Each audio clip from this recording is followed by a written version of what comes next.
There we go. So the main reason is that plastic, the clear plastic you get in most kits and that they tend to warp over a period of time. And the only thing about the glass is that they're difficult to work with. You need a special cutter, and you end up breaking a lot of glass. But there's an example of plastic on the windows. You can see the warping that's happening on the windows here. You get a reflection of light off there, but there is no glint to it. It's real glass has like a glint to it. So there's two parts to a microscope slides. One's a slide and one's a cover glass. So the slides are fairly thick. And there's an example of the from this is one of the manufacturers I deal with.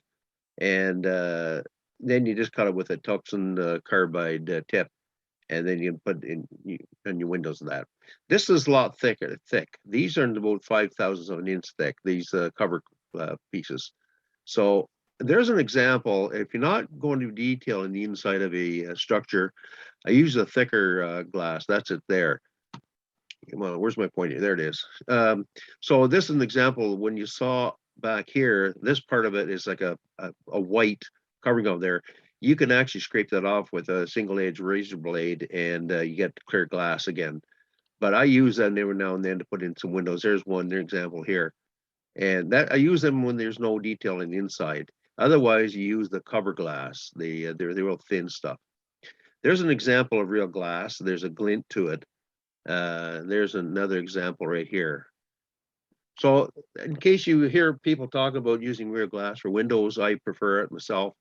And so there's maybe you could use that in the future. Back to you, Jim.